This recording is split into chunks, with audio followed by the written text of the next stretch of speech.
চমৎকার এবং খুবই গোছানো একটি প্রবিধান আপনাদেরকে এই বছর দেওয়া হয়েছে। তো এইখানে আপনারা অলরেডি আপনাদের প্রবিধানগুলো পেয়েছেন এবং আপনাদের কলেজ থেকেও যে ক্লাসগুলো হয়েছে ইংরেজির উপর সেই ক্লাসে সিলেবাস সম্পর্কে মোটামুটি ধারণা পেয়েছেন। তো তারপরেও আজকে আমরা টোটাল বিষয়গুলো এক নজরে এট এ গ্লেন্স দেখবো যে আপনাদের সিলেবাসটা কিরকম হবে এবং আমরা কোন জায়গা থেকে পড়া শুরু করলে আমাদের জন্য বেটার হবে। আমরা প্রথমে আমাদের সিলেবাস যেটা রয়েছে অর্থাৎ আপনাদের যে সিলেবাসের উপর টোটাল পরীক্ষা অনুষ্ঠিত হবে ইংলিশ 1 সেই সিলেবাসটা একটু দেখে নিই। শুরুতেই আপনাদেরকে ওয়েলকাম জানাচ্ছি। এরপর আমরা যে বিষয়টি দেখব সেটি হচ্ছে আমাদের সিলেবাস।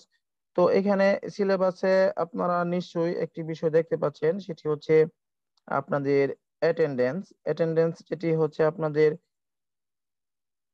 ক্লাসে উপস্থিতি, সেখানে আপনাদের 5 মার্কস রয়েছে। এরপর হচ্ছে লিসেনিং কুইজ। লিসেনিং, এখানে কুইজ টেস্ট হতে পারে, ক্লাস টেস্ট হতে পারে, এখানে আপনার স্যারের উপর নির্ভর করবে, সেখানেও 5 নাম্বার রয়েছে। রিডিং এ আমাদের 5 নাম্বার রয়েছে, এটিও আপনার ক্লাস টিচার নির্ভর করবে আপনি কিরকম রিডিং এ এক্সপার্ট রয়েছেন। আবার স্পিকিং এও 5 নাম্বার রয়েছে। অর্থাৎ এখানে আমরা যদি দেখি যে আমাদের অ্যাটেন্ডেন্স, লিসেনিং, রিডিং এবং স্পিকিং এই সবগুলো বিষয় মিলিয়ে আমাদের টোটাল 20 মার্কস। এই টোটাল 20 মার্কস আপনি চাইলে এখান থেকে সহজেই আপনি 17, 18 এরকম মার্কস কভার করতে পারেন। এরপর আমাদের দুইটি মিড টার্ম পরীক্ষা হবে। একটি মিড টার্ম মেবি আপনাদের আগামী এই মাসের 25 তারিখ। এখন কার মিড টার্ম কত তারিখ একটু বলবেন আপনাদের এখানে যারা রয়েছেন, আপনাদের কলেজ থেকে আপনাদের কলেজের মিড টার্ম পরীক্ষাটা কবে সেটা আমাকে একটু জানান। স্যার স্যার আমাদের আমার এই এই মাসের মাসের 25 25 তারিখে তারিখে এক্সাম। আচ্ছা, আহ, আহ, আমার মনে হয় সবার এক্সামই 25 তারিখ থেকে শুরু হবে মিড টার্ম, যদি ভুল না করি। ইয়েস তো স্যার। আপনাদের আপনাদের যেহেতু আজকে ইংরেজি ক্লাস জি। নিব, কাজে আপনাদের অন্যান্য যে বিষয়গুলো রয়েছে অর্থাৎ আপনাদের অন্যান্য যে সাবজেক্ট গুলো রয়েছে সেই সাবজেক্ট গুলো নিয়ে আমরা এই ক্লাসের শেষে কথা বলবো।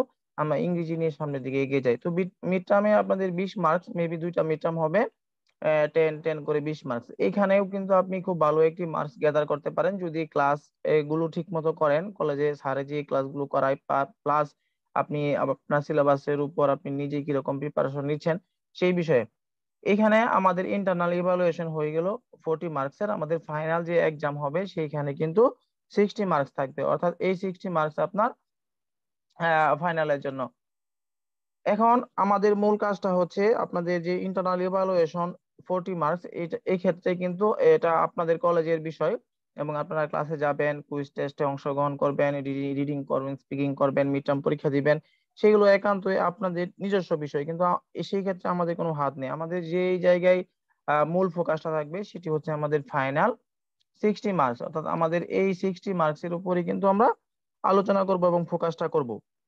তো এখানে লক্ষ্য করুন যে আমাদের ফাইনাল 60 মার্কসের মধ্যে গ্রুপ এ, এখানে সিন কম্বিনেশন বা আপনাদের যে বিষয়টি এখানে রয়েছে সেই বিষয়টির নাম দেওয়া হয়েছে অন্যটা। এরপর আমরা ধরে নিই যে আমাদের সিন কম্বিনেশন, অর্থাৎ আমরা যদি ইন্টারমিডিয়েট ইংরেজির সঙ্গে তুলনা করি সেটাকে আমরা ইংলিশ ফার্স্ট পেপারের কথা বলতে পারি, যেখানে আপনাদের কিছু কম্প্রিহেনশন জাতীয় আহ, বিষয় থাকবে, সেখান থেকে কিছু বিষয় আপনাদেরকে আনসার করতে হবে, এটা গ্রুপ এ তে থাকবে। তো এইগুলো গত প্রবেদনে কিন্তু মার্কস বেশি ছিল, এবার একটু কমিয়ে দিয়েছে, সেটা আপনাদের জন্য ভালো হয়েছে। তো সেইখান থেকে আপনি 3টা বা 4টা প্রশ্নে আনসার করবেন 5 নাম্বার করে, সেইগুলো আমরা পড়বো। পাশাপাশি আপনাদের যে গ্রামার পার্ট সেটা সেখানে 20 নাম্বার রয়েছে, আপনারা অলরেডি জানেন, এবং আপনাদের কম্পোজিশন যে পার্ট সেখানে কিন্তু 30 মার্কস রয়েছে। অর্থাৎ এই অংশটুকু কিন্তু আপনাদের ফ্রি হ্যান্ড রাইটিং এর যে অংশটুকু সেই অংশটুকু সেখানে কি কি থাকবে সেই বিষয়গুলো আমরা এক নজরে দেখে নিই, তারপর আমরা পরবর্তী বিষয়ে কথা বলি। এখানে আমাদের গ্রামারের মধ্যে আমাদের কম্প্রিহেনশন বিষয়টা টোটালি আমরা অ্যাভয়েড করলাম, কারণ এটা আমরা আপনাদেরকে যেভাবে করব, আমরা হয়তো 3 থেকে 4টা ক্লাসের মধ্যে কিছু গুরুত্বপূর্ণ কম্প্রিহেনশন রয়েছে সেইগুলো নিয়ে আলোচনা করব, প্লাস আপনারা এইগুলো কিভাবে আনসার করবেন। এখানে কিন্তু ভোকাবুলারি একটি বিষয় রয়েছে, অর্থাৎ আমরা কিন্তু বিগত বছরগুলোতে এসএসসি লেভেল এ কিন্তু আমরা খুব বেশি ইংলিশ পড়াশোনা করি নাই, ইংরেজি পরীক্ষা যেহেতু হয় নাই আমাদের খুব বেশি পড়ার সুযোগও হয় নাই। তো এইখানে কিন্তু আপনার প্রচুর ভোকাবুলারি রয়েছে, অর্থাৎ একটি কম্প্রিহেনশনের মধ্যে অনেক ইংলিশ শব্দের অর্থ আপনারা পারেন না, সেই বিষয়গুলো কিন্তু আমাদের ভালো করে শিখতে হবে, যাতে করে ইন ফিউচারে আমাদের ইংরেজিতে কোনো অর্থ বুঝতে অসুবিধা না হয়, ইংরেজি আমরা ভালোভাবে নিজের মধ্যে নিয়ে আসতে পারি। এখন অনেককেই যদি আমি প্রশ্ন করি যে এটার ইংলিশে বাংলা অর্থ কি, আপনারা বলতে পারবেন না। অনেকে আবার ঠিকঠাক মতো আমাদের যে রিডিং যে পড়াটা সেটাও পড়তে পারবেন না। তো এটার উপর আমরা 3 থেকে 4টা বা 5টা এরকম কিছু ক্লাস নিব। সেই অংশে কিন্তু ক্লাসে আপনাদেরকে ফুল কনসেন্ট্রেশন থাকতে হবে। আর আমাদের যে জায়গায় সব থেকে বেশি উন্নতি করা প্রয়োজন সেটা হচ্ছে আমাদের গ্রামার পার্টস। যদিও এখানে আমাদের 15 মার্কস রয়েছে, আপনি চাইলে এখান থেকে 15-এর মধ্যে 15ই পেতে পারেন। আপনি যদি ফার্স্ট পেপারের কথা বলি, কম্প্রিহেনশন পার্ট, সেখানে 15-এর মধ্যে আপনি সর্বোচ্চ 12 বা 12 বা 13 এই ধরনের মার্কস সর্বোচ্চ ক্যারি করতে পারবেন। বাট আপনি চাইলে গ্রামার পার্টে 15 মার্কস ক্যারি করতে পারেন। এখানে গ্রামারের মধ্যে যে বিষয়গুলো রয়েছে, প্রথমে আপনার স্পার্স স্পেস থাকবে। এখানে 6টি গ্রামার থাকবে। 6টি গ্রামারের মধ্যে আপনাকে 5টি গ্রামারের আনসার করতে হবে, যেখানে প্রত্যেকটা পার্টের জন্য 3 নাম্বার করে থাকবে। অর্থাৎ আপনি যদি পার্স স্পেস ভালো করে পড়েন, সেই ক্ষেত্রে আপনি এখান থেকে 3 নাম্বার ক্যারি করতে পারবেন। এখানে পার্টস অফ স্পিচ মানে হচ্ছে, আপনারা আপনারা অবশ্যই জানেন, এখানে শুধু নাউন না, শুধু প্রোনাউন না, অর্থাৎ টোটাল যে পার্টস অফ স্পিচ রয়েছে সবগুলো মিলিয়ে কিন্তু পার্টস অফ স্পিচ, কিন্তু আপনাদের নাম্বার কিন্তু খুবই অল্প। তো এখানে যদি আমরা ইন ডিটেলস ইন ডেপথ আলোচনা করি, অর্থাৎ আপনাদের ইংলিশ 2 রয়েছে, পরবর্তী সেমিস্টারে ইংলিশ রয়েছে, সেই ক্ষেত্রে বা আপনার কর্মজীবনে বা আপনি ক্লাস 6 থেকে এই পর্যন্ত কি শিখেছেন, সবগুলো বিষয় যদি আমরা ইলাবোরেটলি ক্লাস নেওয়ার চেষ্টা করি, তাহলে দেখা যাবে যে আপনাদের হাতে যে সময়টুকু রয়েছে সেই সময়ের মধ্যে আপনার প্রত্যেক দিনই হয়তো একদিন পর পর আপনার ইংরেজি ক্লাসটা করতে হচ্ছে। তো ইংরেজির জন্য আপনার সময় বিভাজন কতটুকু, সেটার উপর নির্ভর করবে আমাদের এই ক্লাসের ডিউরেশন। প্রথমত, যেহেতু আমরা একটা নির্দিষ্ট কারিকুলাম ধরে আমরা আগাচ্ছি, সেই ক্ষেত্রে আমাদের কারিকুলামটা প্রথমত শেষ করতে হবে। নাম্বার 2 তে যদি দেখি ওয়ার্ড ফরমেশন, ওয়ার্ড ফরমেশনের মধ্যে আমাদের যে বিষয়গুলো থাকবে সেটা হচ্ছে সাফিক্স, প্রিফিক্স, সিনোনিম, অ্যান্টোনিমস। এই বিষয়ের সঙ্গে আপনারা এর পূর্বে পরিচিত রয়েছেন। তো সাফিক্স নিয়ে আমাদের পড়াশোনা করতে গেলে এইখানে আমাদের মিনিমাম সাফিক্স এবং যদি আমরা দেখি প্রিফিক্স, আমরা সাফিক্সে আমাদের 1 থেকে 2টি ক্লাস লাগবে। প্রিফিক্স, সিনোনিম, অ্যান্টোনিম, এইগুলো সবগুলো নিয়ে যদি আপনাদেরকে বুঝিয়ে ক্লাস করায়, তাহলে আমাদের 4 থেকে 5টি ক্লাস লাগবে শুধু ওয়ার্ড ফরমেশনের ক্ষেত্রে। আর পার্টস এর কথা আমি বললাম না। আর যদি সাজেশন আকারে, লেকচার শিট আকারে আপনাদের দিয়ে দিই, তাহলে আমার একটা ক্লাসেই এনাফ। এরপরে আমরা চলে আসবো ভার্ব। এখানে ভার্বের মধ্যে যে বিষয়গুলো থাকবে, এখানেও কিন্তু আপনি 3 মার্কস থাকবে, বা 3 মার্কসের জন্য আপনি দেখেন কতগুলো বিষয় আপনাকে পড়তে হচ্ছে। আমাদের ভার্বের প্রকারভেদ শিখতে হবে, আমাদের মোডাল শিখতে হবে, ট্রানজিটিভ এর ইনট্রানজিটিভ ভার্ব শিখতে হবে, ইনফিনিটিভ, জিরান্ড এন্ড পার্টিসিপল শিখতে হবে। তো আমি চেষ্টা করব এই সবগুলো বিষয়ের উপর আপনাদেরকে বেসিক ধারণা দিয়ে তারপর আপনাদেরকে একটি লেকচার শিট দেওয়ার জন্য, যেখান থেকে আপনার পরীক্ষায় অর্থাৎ ফাইনাল পরীক্ষায় আপনি কমন পেতে পারেন। এবং পাশাপাশি যদি এ থেকে কমন নাও পান, সেই ক্ষেত্রে আপনি কি করবেন, আপনার করণীয় কি হবে, কিছু বেসিক রুলস রয়েছে সেই বিষয়গুলো আপনাদের চেষ্টা করার জন্য। তো এইখান থেকেও কিন্তু আমাদের 3 থেকে 4টি ক্লাস লাগবে যদি আপনারা করতে চান। এরপর যদি আমরা দেখি যে সেন্টেন্সের মধ্যে আবার রয়েছে আমাদের সেন্টেন্সের প্রকারভেদ। এখানে কোশ্চেন রয়েছে, যেখানে কোশ্চেনের মধ্যে গত বছর কিন্তু আপনাদের আগের যে প্রবিধান ছিল সেইখানে কিন্তু আপনাদের ট্যাগ কোশ্চেন ছিল, কিন্তু এইখানে কিন্তু আপনাদের ট্যাগ কোশ্চেন নাই। এখানে টাইপস অফ সেন্টেন্সের মধ্যে একটি বিষয় মাথায় রাখবেন, আপনারা লক্ষ্য করবেন বিগত বছরের প্রশ্নের মধ্যে এখানে affirmative, interrogative, imperative, objective, exclamatory, এই 5 ধরনের সেন্টেন্স আমরা জানি। এই 5 ধরনের সেন্টেন্সের ট্রান্সফরমেশন অফ সেন্টেন্স নামে একটি বিষয় আপনারা পড়েছেন, সেটি হচ্ছে আপনারা ক্লাস 10-এই পড়েছেন।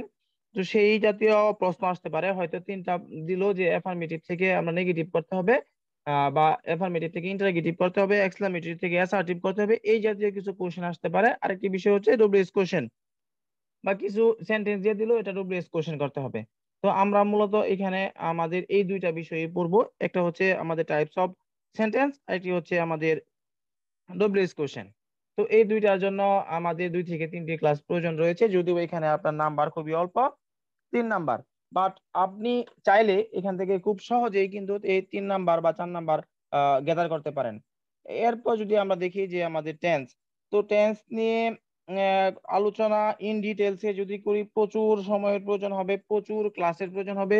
যেহেতু আপনাদের হাতে খুব বেশি সময় নেই, এরপরেও আপনারা সবাই খুব ব্যস্ত। কিসে ব্যস্ত? আপনাদের ক্লাসে অ্যাটেন্ড করতে হয়, আপনাদের অ্যাসাইনমেন্ট করতে হয়, আপনাদের আবার বিভিন্ন কুইজ হয়, ল্যাব ক্লাস করতে হয়, এই সব মিলিয়ে কিন্তু একটা নতুন জীবনে প্রবেশ করেছেন, একটা জায়গায় শিফট করেছেন। আগের পড়াশোনা থেকে এখনকার যে পড়াশোনা, অর্থাৎ আমরা যদি বিশ্ববিদ্যালয় পড়াশোনার সঙ্গে তুলনা করি, একটা স্টুডেন্ট এইচএসসি পাস করার পর কিন্তু বিশ্ববিদ্যালয়ে পড়াশোনা করে। আপনারা যারা ডিপ্লোমায় ভর্তি হয়েছেন, এসএসসি পাস করার পর কিন্তু ডিপ্লোমায় ভর্তি হয়েছেন। আপনাদের পড়াশোনা এবং বিশ্ববিদ্যালয় পড়াশোনার মধ্যে কোনো তফাৎ নেই, সেম। সবকিছু কিন্তু সেম প্রসেস। যেখানে ইউনিভার্সিটি অ্যাসাইনমেন্টে 20 মার্কস থাকে, অ্যাসাইনমেন্টে 10 মার্কস থাকে, আপনার মিড টার্মে 20 থাকে, এবং ক্লাস অ্যাটেন্ডেন্সে 10 থাকে। তো আপনাদের কিন্তু তাই। আর ফাইনাল পরীক্ষা হয় 60 মার্কসে। একটা পার্থক্য, সেটা হচ্ছে আপনারা বাংলা মিডিয়ামে পড়তেছেন আর বিশ্ববিদ্যালয়ের স্টুডেন্টরা ইংলিশ মিডিয়ামে পড়তেছে। অর্থাৎ আপনারা যখন বিএসসি করবেন তখন ইংলিশ মিডিয়ামে পড়বেন। বাট আমি আমি চাই যে আপনারা আমাদের সঙ্গে যারা যুক্ত রয়েছেন তারা সবাই ইংলিশে ভালো করুক, ইংলিশটা ভালো শিখুক এবং ভালো ইংলিশে পারফরমেন্স দেখাক। এবং ইভেন আপনি দেখবেন অনেক স্টুডেন্ট রয়েছে যারা অন্যান্য সাবজেক্টে পাশ করলেও ইংলিশে কিন্তু রিপিট হয়ে যায়, ইংলিশে ফেল করে। কারণ হচ্ছে ইংলিশে যদি আপনি দেখেন সিলেবাস ছোট, বাট আমাদের পড়াশোনা কিন্তু অনেক বেশি। তো আমরা টেন্সও পড়বো।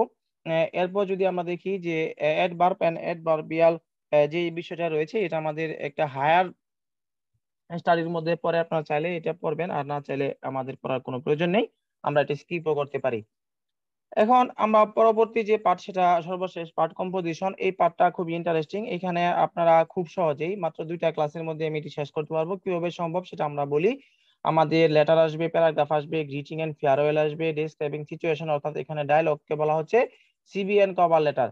এখানে লক্ষ্য করুন যে আমাদের লেটার রয়েছে। এখানে একটা বিষয় সুপ্রিয় শিক্ষার্থী লক্ষ্য করুন, আমাদের যে লেটার রয়েছে, এই লেটার কিন্তু আমরা আপনাদেরকে একটি শিখাবো। আমাদের ডেসক্রাইবিং সিচুয়েশন ডায়লগ রয়েছে, আমি আপনাদেরকে একটি শিখাবো। সিবিএন কভার লেটার এখানে কিন্তু আমি আপনাদেরকে একটি শিখাবো। এখন পরীক্ষায় প্যারাগ্রাফ, এখানেও কিন্তু আমি আপনাদেরকে একটি দিব।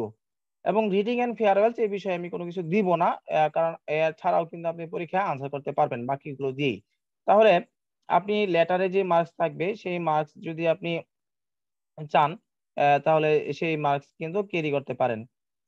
এরপরে আপনি যদি চেষ্টা করেন যে না আমি লেটার পড়বো না, গ্রিটিং এন্ড ফেয়ারওয়েলস বাদ দিব, তাহলে আপনি এখান থেকে খুব সহজেই আপনি চাইলেই করতে পারবেন।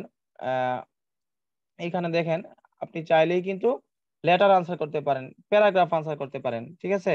আপনি ডায়লগ আনসার অবশ্যই করবেন, সিবিএন কভার লেটার আনসার করবেন। তো আপনাদের মিড টার্ম পরীক্ষায় মেবি আপনাদের স্কুল বা কলেজ থেকে কিছু সিবি, লেটার, প্যারাগ্রাফ এই ধরনের কিছু দিয়েছে। তো সেই বিষয়গুলো নিয়ে একটা বিষয় আমি পড়িয়ে কিভাবে এই একটা দিয়ে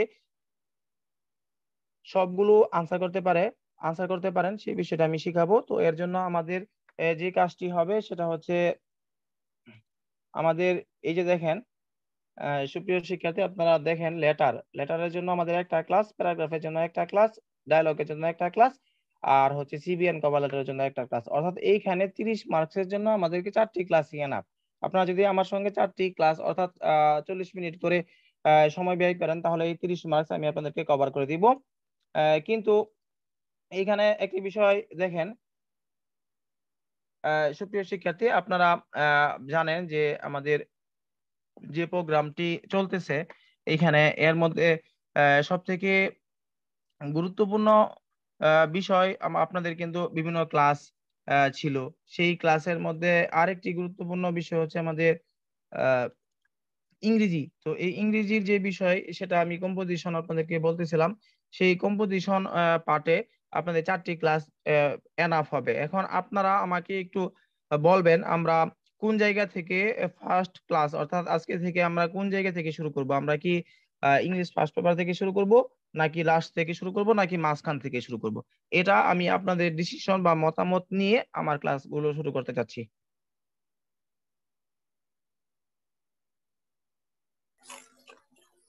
স্যার, আমার হচ্ছে কম্পোজিশন থেকে শুরু করেন, কারণ আরগুলা থেকে এগুলো মোটামুটি ইজি আছে।